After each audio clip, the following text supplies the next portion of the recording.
오늘 우리 하나님께서 우리에게 주시는 말씀 사도행전 1장 1절에서 11절의 말씀을 제가 봉독하도록 하겠습니다. 데오빌로여, 내가 먼저 쓴 글에는 무릇 예수께서 행하시며 가르치시기를 시작하신부터 그가 택하신 사도들에게 성령으로 명하시고 승천하신 날까지의 일을 기록하였노라. 그가 고난받으신 후에 또한 그들에게 확실한 많은 증거로 친히 살아계심을 나타내사 40일 동안 그들에게 보이시며 하나님 나라의 일을 말씀하시니라. 사도와 함께 모이사 그들에게 분부하여 이르시되 예루살렘을 떠나지 말고 내게서 들은 바 아버지께서 약속하신 것을 기다리라. 요한은 물로 세례를 베풀었으나 너희는 몇 날이 못되어 성령으로 세례를 받으리라 하셨느니라.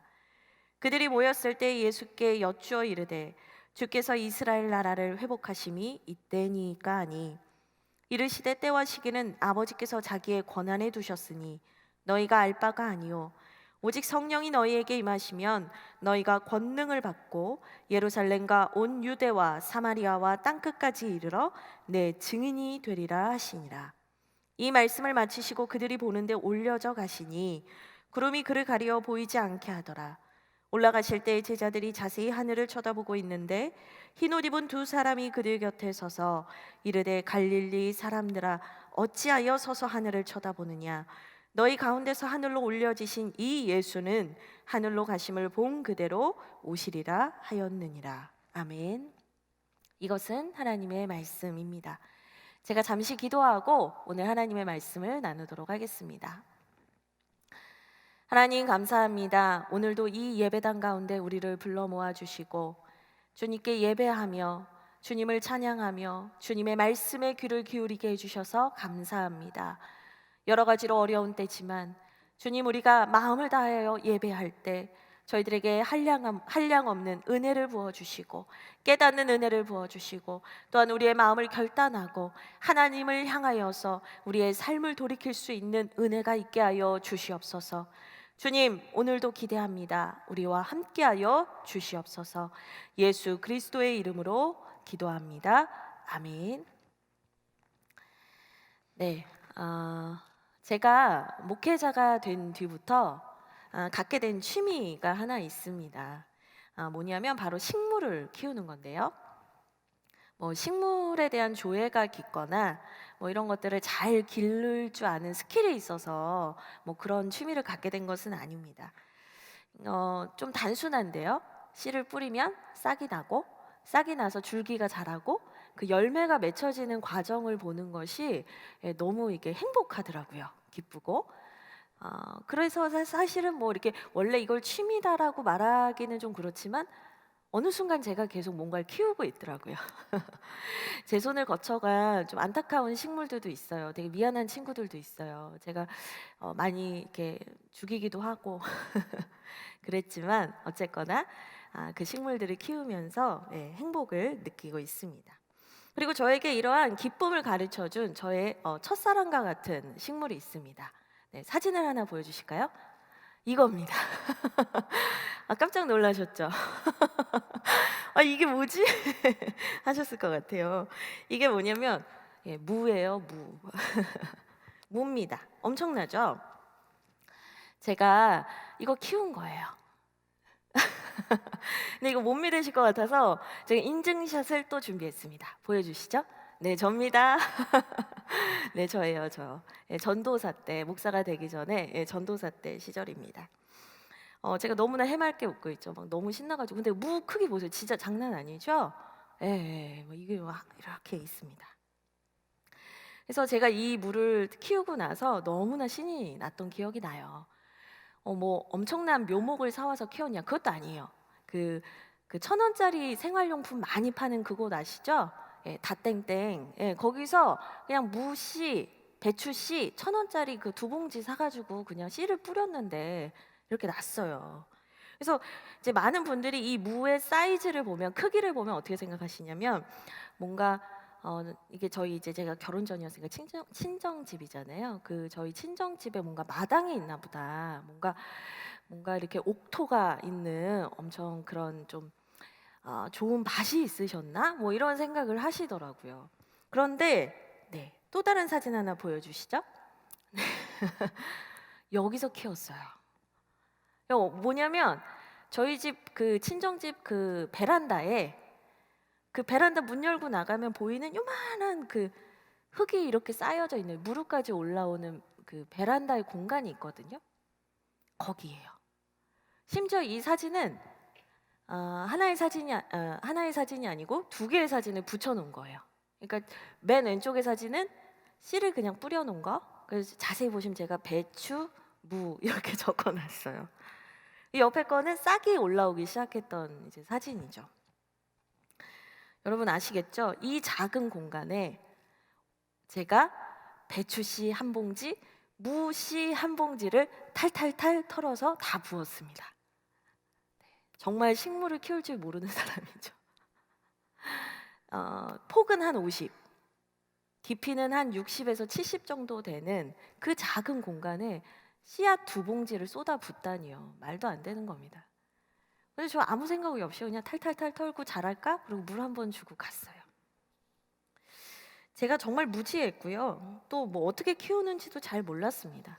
그리고 이 씨를 보면서 새싹이 나네, 막 이렇게 기분이 좋아가지고 제가 사진을 찍었던 것 같아요.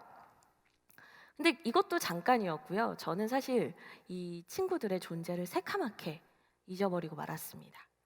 왜냐하면 그때도 제가 청년부 사역을 하고 있었기 때문에 매일 밤 10시, 11시, 12시에 들어와요. 그러니까 뭐 제가 뭐 어두컴컴한 데 가서 뭐 많이 자랐나 이런 걸 볼 일이 없잖아요. 그래서 그냥 뭐 제 몸 하나 건사하기도 피곤할 정도로 매일 사역만 했기 때문에 저는 이 친구들을 기억도 못했고 돌보지 못했습니다. 그래서 잊혀진 거죠. 근데 어느 날 저희 어머니께서 저를 막 찾으시는 거예요. 이리 와보라고, 이리 와보라고 막 저를 찾으시더라고요. 그래서 갔더니 울창한 숲이 이제 우거져 있는 거예요. 그래서 이게 뭐야? 제가 그랬어요. 제가 뿌려놓고 이게 뭐지? 막 이랬어요. 그래서 저희 어머님이 보더니 네가 씨 뿌린 거 자랐다고. 그래서 저희는 우와 하다가 에이 뭐 무청만 이렇게 우거진 거겠지. 이 풀 부분 이제 무청이라고 하잖아요. 말리면 씨래기. 네, 이 부분만 그냥 무성하고 크구나 그런 거죠. 그래서 이제 어머님하고 제가 뽑기를 시작했습니다. 그냥 저희가 생각한 건 무를 뽑아봤자 뭐 10무 정도 되지 않겠나 하고 이제 뽑은 거죠. 근데 쑥 뽑는데 나오는 거예요. 계속 뭐가 쑥 이렇게 뽑히는 거예요. 이만한 무가 자란 거예요. 네, 믿을 수 없어서 저희 어머니와 저는 한참을 웃었습니다.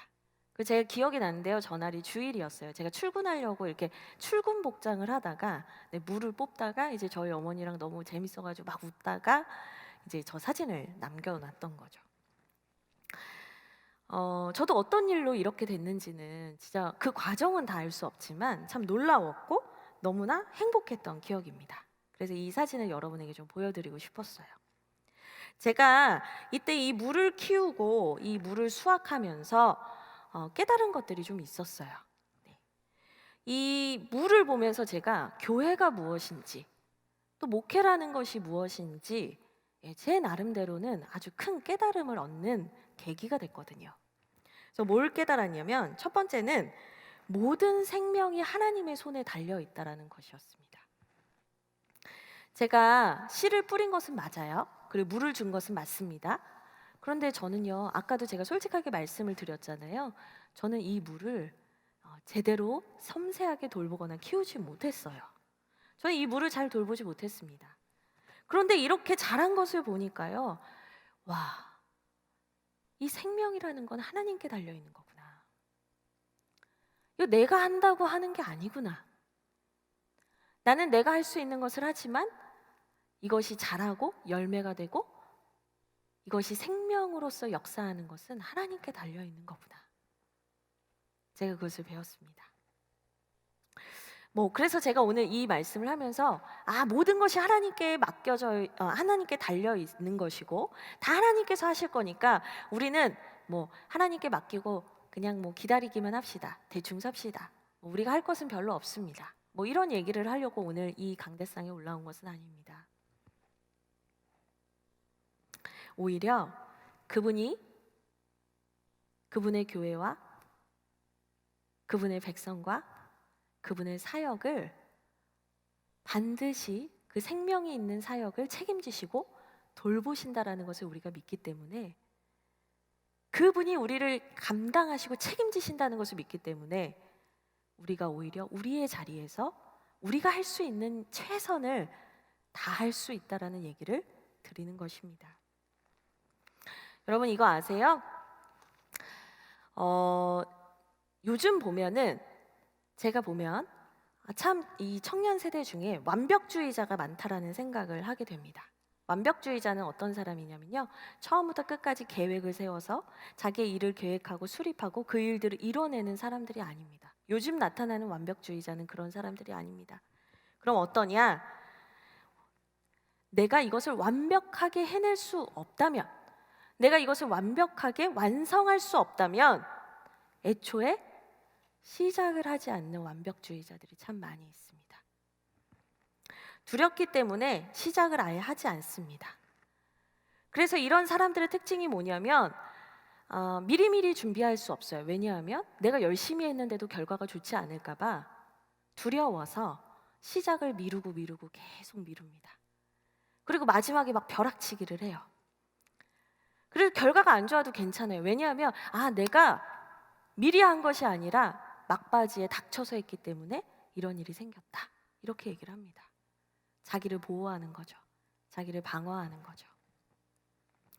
나는 제대로 한 건 아니고 이번에 좀 대충 해가지고 이렇게 됐네 라고 말하면서 자신을 방어하는 것입니다. 얼버무려 버리는 것입니다. 그래서 남들이 볼 때는 게으른 사람처럼 보이지만 실상은 완벽주의 때문에 그렇게 행동을 하고 있는 것이죠. 제가 왜 갑자기 완벽주의 얘기를 하냐면요, 하나님께 생명이 달려있고 하나님께 교회가 달려있고 하나님께 우리가 달려있고 하나님께 우리의 가정이 달려있고 하나님께 우리의 예배가 달려있고 하나님께 우리의 목장이 달려있다라는 것을 믿는 사람들은요,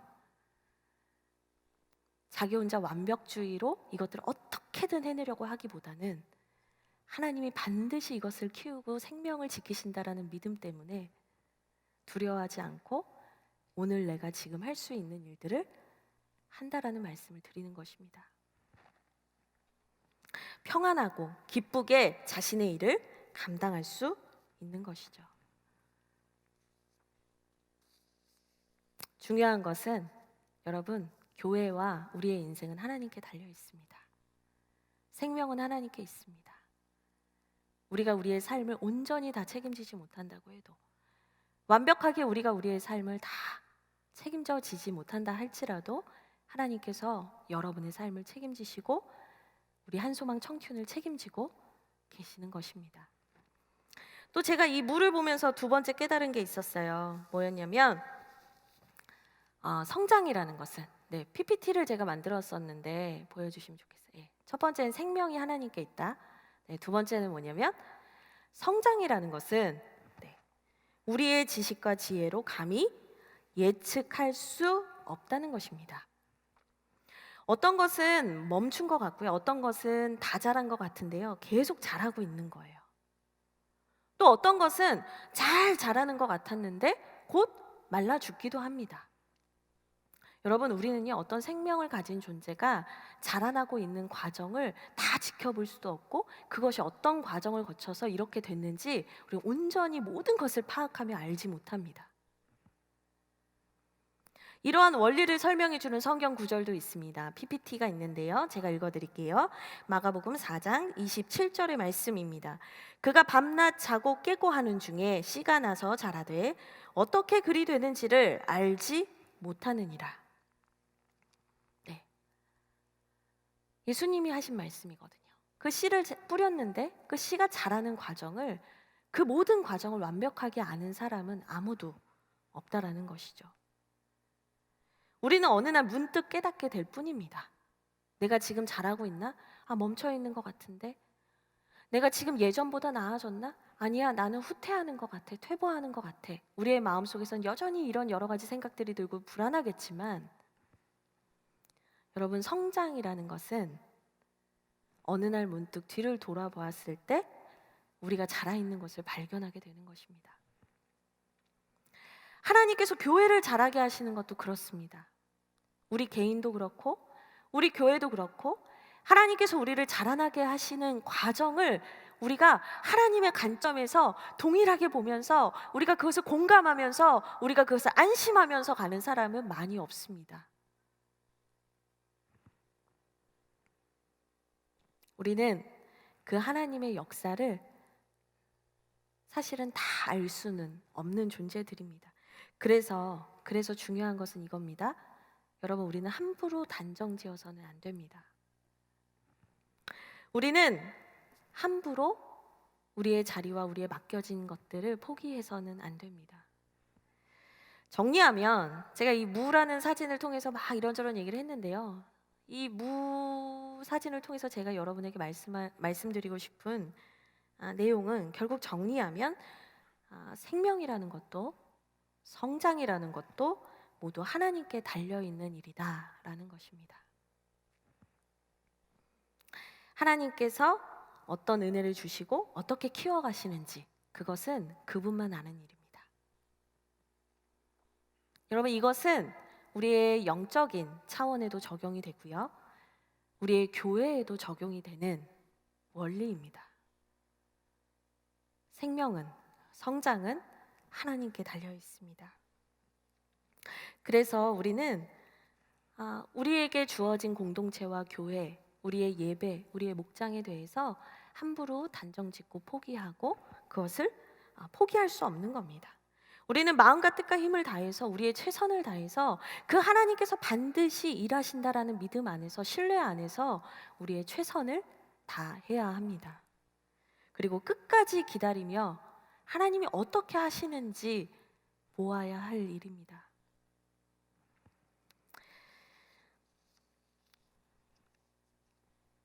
그런데 요즘 이제 사람들을 보면은요, 아니요, 더 정확히 말하면 믿는 그리스도인들을 보면 이런 말을 자꾸 하더라고요. 어떤 말이냐면, 이제 교회는 끝났어. 이제 교회는 사라질 거야. 뭐 대형 교회만 좀 살아남겠지. 예전과 같은 부흥은 이제 없어. 이런 말들입니다. 어쩌면 이 자리에 있는 우리도 이런 말을 수시로 해왔는지도 모르겠습니다. 냉소하고 포기하고 원망하고 불평하고 안 돼, 이거 안 돼. 되겠어? 안 된다고. 우리의 내면에서도 이런 말들이 수시로 있어 왔을 수 있죠. 우리가 하나님께 생명이 있고 성장과 열매와 부흥이 하나님께 있다라는 그 신학적인 성경적인 원리에 대해서는 다 공감을 하고 그렇다라고 말은 하는데, 막상 우리의 현실로 왔을 때, 우리의 삶의 자리로 왔을 때 우리는 그 생명과 성장이 하나님께 있다라는 것을 잘 인정하지 못합니다. 되겠어? 안 돼, 안 돼. 더 이런 말을 많이 했던 것 같아요. 그리고 제가 최근에 이제 요즘에 신방을 참 많이 하고 있거든요. 교우 방문, 저희 교회는 교우 방문이라는 용어를 쓰는데 교우 방문을 정말 열심히 하고 있어요. 나름 저희 목회자 팀이 3월과 4월을 대신방 기간으로 잡고 정말 엄청나게 열심히 청년들을 만나려고 노력을 하고 있습니다. 근데 안전하게 만나기 위해서 저 같은 경우는 호수공원, 여기 파주 운정 호수공원에서 신방을 하는데요. 예, 이제 그 호수공원에 있는 이제 사장님들, 카페 사장님들이 저를 이제 아시는 것 같아요. 계속 거기를 이제 걸으면서 산책을 합니다. 많은 청년들을 만나죠. 근데 제가 청년들을 만나면서 이렇게 반복적으로 듣게 되는 얘기가 있어요. 이게 뭐냐면 이런 얘기입니다. 목사님, 저희 청춘 예전에 전성기 때 어마어마했습니다. 저희 장난 아니었습니다. 저희 막 500명 찍고 800명 찍었습니다.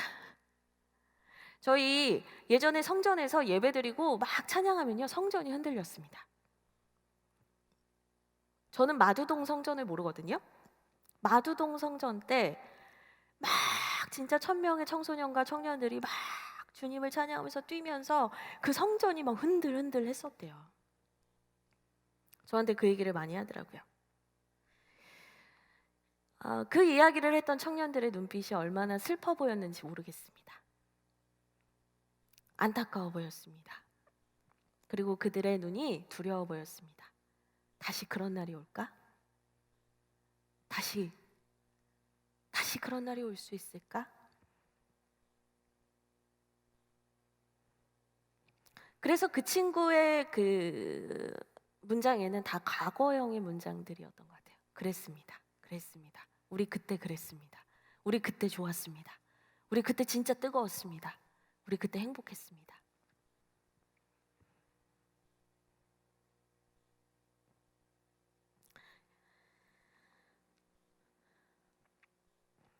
이 앞에 있는 저도 앞날을 예측하지 못합니다. 그리고 하나님의 계획이 어디에 있고 어떻게 흘러갈지 저도 잘은 모릅니다. 그런데 여러분, 제가 아는 분명한 한 가지가 있습니다. 그게 뭐냐면 하나님께서 하시면 된다는 겁니다. 하나님께서 하시면 된다는 겁니다. 하나님께서 생명을 불어넣으시면 그 생명은 다시 불타오른다는 겁니다. 하나님께서 잘하게 하시면 잘한다는 겁니다. 제가 앞서서 고백했던 그 생명과 성장의 원리는 저에게는 지식이 아니라 믿음입니다. 하나님이 하시면 되죠. 하나님이 못하실 것은 없습니다. 하나님이 만지시면요, 생명이 일어날 것입니다. 하나님이 만지시면 성장이 일어날 것입니다. 어려운 때예요, 목사님. 교회는 점점 줄어들 거예요. 부흥이라니요, 말도 안 돼요. 제가 청춘을 향해서 기도하면서 3년 후, 4년 후 계획을 세우는데 제가 뭐라 했냐면 800명의 예배자를 주십시오. 제가 그렇게 기도했거든요. 그때는 마두동 성전 얘기 듣기 전입니다. 그리고 이 성전을 보면 본당에 빈자리가 많이 있어요. 근데 저는 이 빈자리를 보면서 하나님이 채워주십시오 기도합니다. 제가 정신 나간 사람이어서 이 말을 하는 게 아닙니다. 하나님이 하시면 되기 때문입니다. 여기에 심겨진 170, 180여 명의 청년들이 있습니다. 저는 이 청년들이 그냥 아무 의미 없이 뿌려진 씨라고 생각하지 않습니다.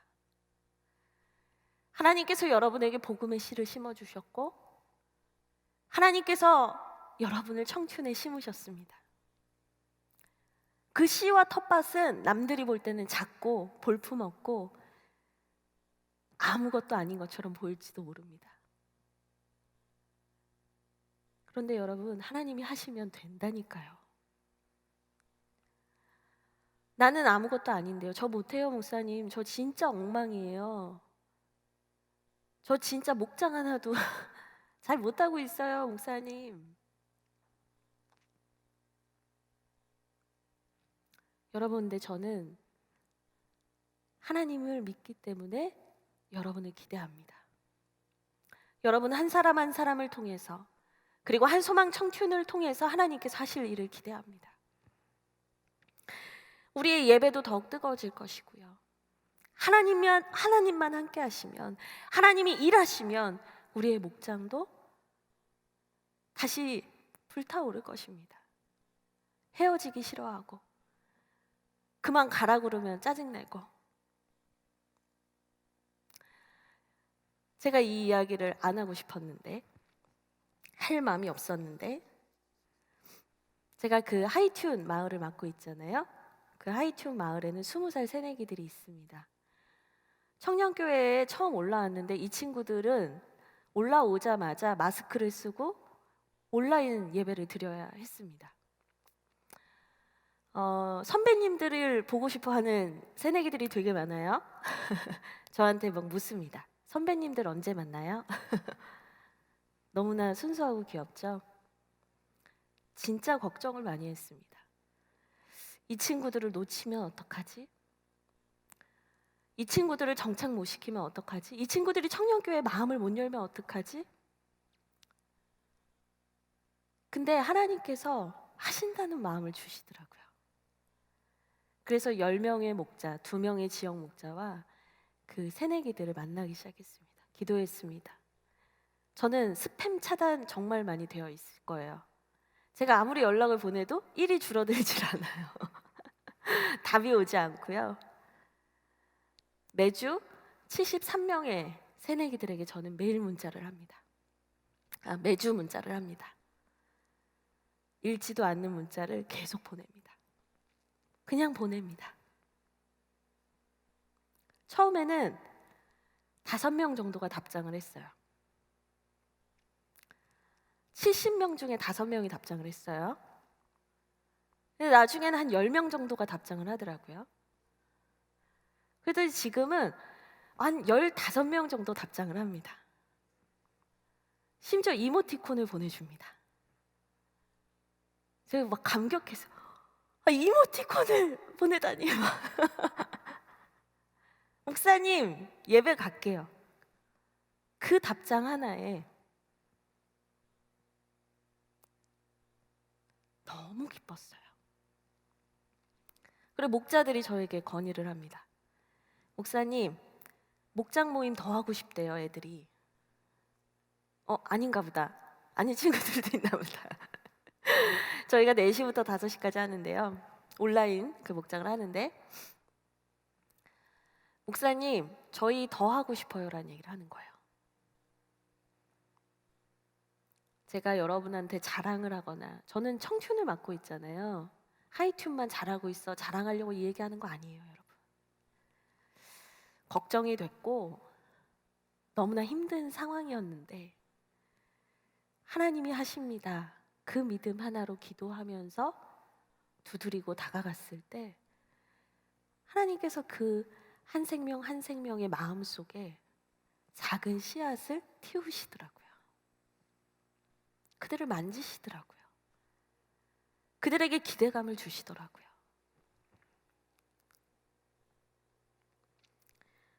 여러분, 한소망 청춘의 황금기, 전성기는 회상되어져야 하는 것이 아닙니다. 여러분, 우리를 통해서 다시 뜨겁게 일어날 수 있습니다. 우리를 통해서 하나님께서 하실 수 있습니다.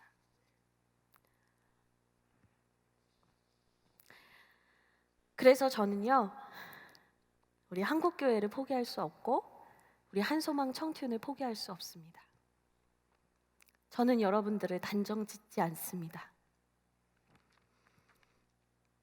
왜냐하면 하나님이 하시면 되기 때문입니다. 우리는 하나님을 믿고 최선을 다 드렸으면 좋겠습니다. 제가 키웠던 그 작은 텃밭이요, 폭이 50cm, 높이가 끼케야 60, 70cm 정도밖에 되지 않는 그 작은 텃밭에도 그 놀라운 열매를 주시고 생명을 주셨던 하나님께서 우리에게 새 일을 행하시지 않는다고요. 그 하나님께서 당신에게 새 일을 행하시지 않는다고요? 그 하나님께서 여러분에게 새 일을 행하시지 않는다고요? 전 그렇게 생각하지 않아요. 하나님은 하십니다.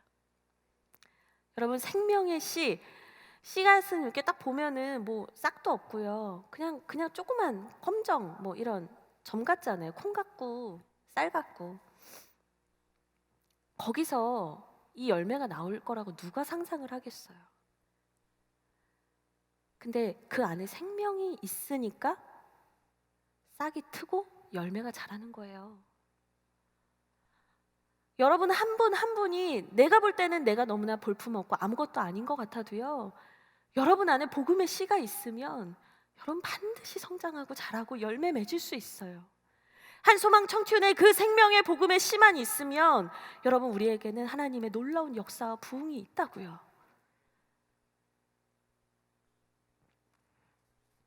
저는 여러분들이 그것을 굳게 믿으셨으면 좋겠어요. 그 사실을 굳게 믿으셨으면 좋겠어요. 그래서 오늘 이 말씀, 사도행전 말씀을 여러분과 나누는 겁니다. 여러분, 사도행전 말씀을 다시 한번 보세요. 이 사도행전 말씀은 어떤 말씀이냐면, 예수님께서 부활하셨어요. 그리고 예수님께서 부활하셔서 그 예수님을 만나서 기뻐했던 제자들을 한 번 만나고 인사만 하고 가신 게 아니에요. 무려 40일. 여러분, 4절을 보세요.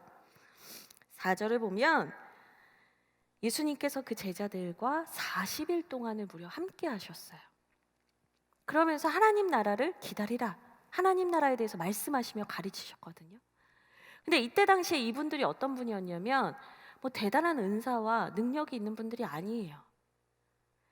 제가 읽지는 않았지만 1장 15절에 보면 이 사람들을 다 합했을 때 이들의 총수가 몇 명이냐면 120명이에요. 120명밖에 안 남았어요. 다 떠나고 120명 남은 거예요. 예수님 부활했는데도 120명 남은 거예요. 근데 그 120명, 뭐 로마 제국, 거대한 로마 제국과 비교하면 뭐 말도 안 되는, 비교도 안 되는 수죠. 기세등등한 유대교, 바리새인, 서기관들과 비교하면 비교도 안 되는 수예요. 근데 그 120명 데리고 예수님이 40일 동안 하나님 나라를 말씀하시고 그들에게 꿈을 주시고 비전을 주시고 그들에게 기다리라, 성령을 기다리라 말씀하셨어요. 남들이 볼 때 어떻겠어요? 그냥 오합지졸이에요. 오합지졸. 쟤들이 뭘 하겠어? 쟤들이 할 수 있는 게 있어? 뭐 자기들끼리 우르르 몰려다니는 뭐 그냥 그저 그런 사람들 아니야? 이렇게 보여질 수 있는 그룹이었어요. 돈도 많지 않았고요. 대단한 사람도 없었어요. 유명한 사람도 없었어요. 근데 예수님께서 1장 8절 그들에게 이런 말씀을 주셨어요.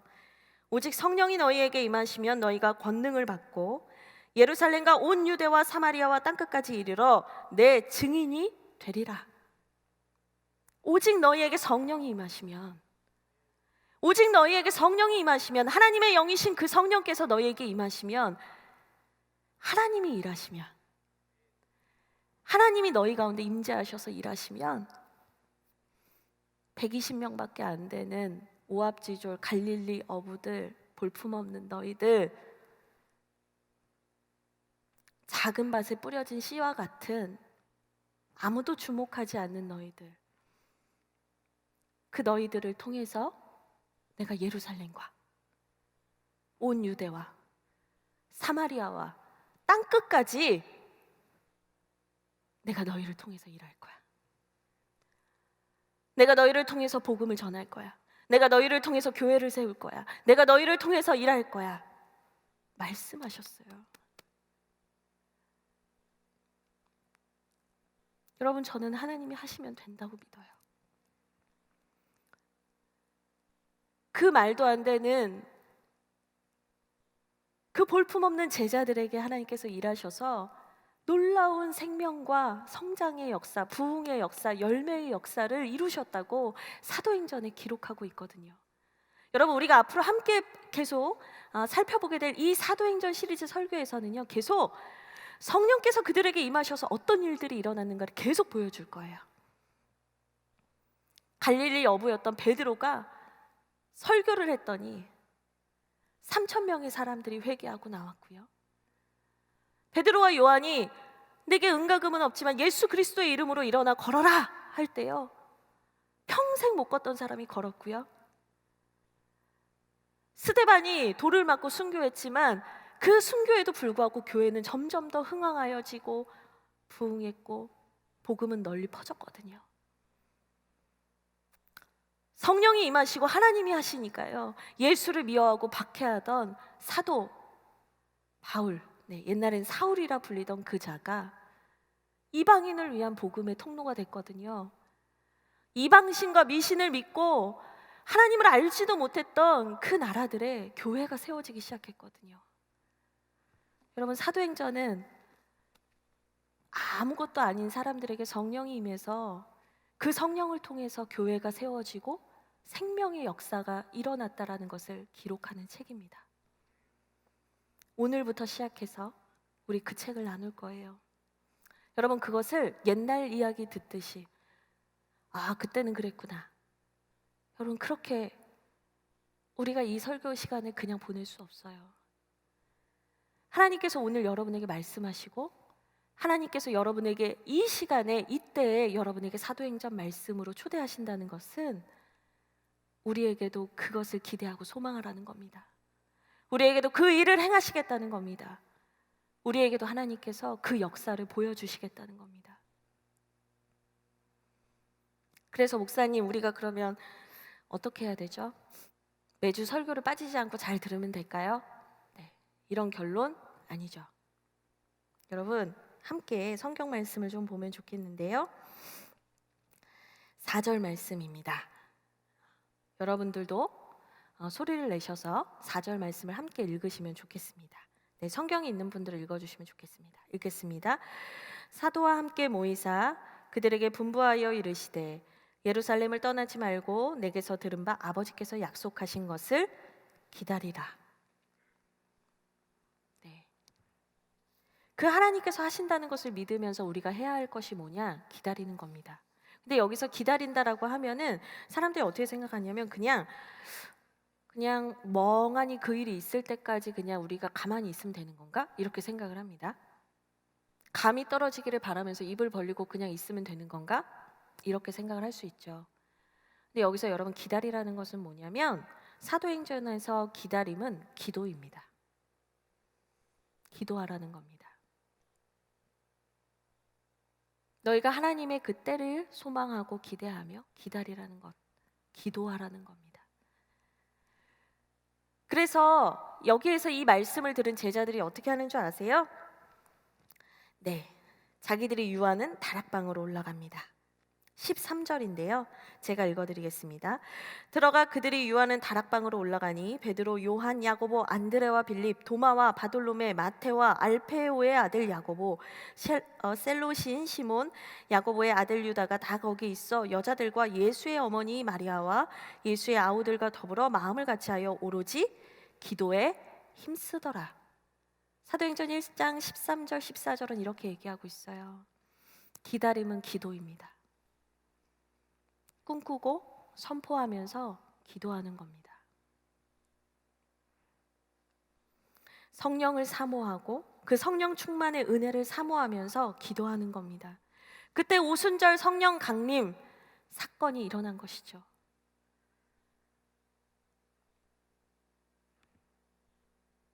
작은 텃밭과 같은 교회에서 120명의 사람들이 오순절 성령 강림 사건 때 성령의 역사를 경험했습니다. 그리고 그 작은, 지극히 작은 사람들이 온 열방과 세계의 복음의 문을 열었습니다. 교회의 역사가 시작이 됐습니다. 사도행전은 사실 그래서 성령행전이라고도 불립니다. 그 성령이 임하여서 변화된 사람들, 그리고 그 사람들을 통하여서 시작된 하나님의 이야기가 성령행전입니다. 여러분, 우리가 기다리며 기도했으면 좋겠습니다. 우리가 볼품없어 보이고 우리가 할 수 있는 것이 없다 할지라도 성령을 사모하며 구했으면 좋겠습니다. 그리고 우리로부터 그 주님의 복음이 확장되고 퍼져갔으면 좋겠습니다. 여러분, 우리 기다리며 기도합시다. 오직 성령이 너희에게 임하시면 우리가 주님의 증인이 될 것입니다. 우리 함께 찬양하기 원하는데요.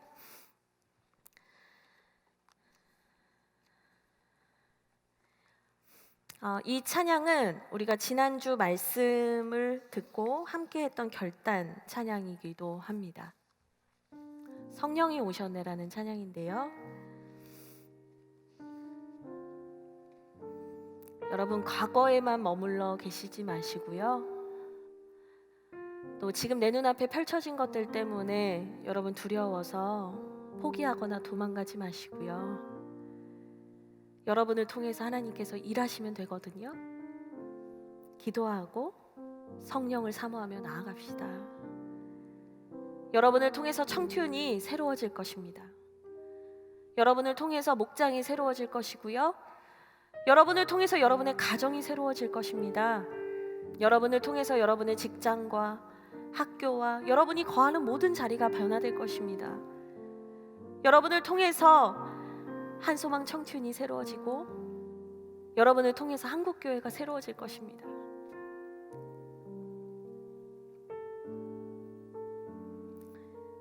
우리 같이 찬양하겠습니다.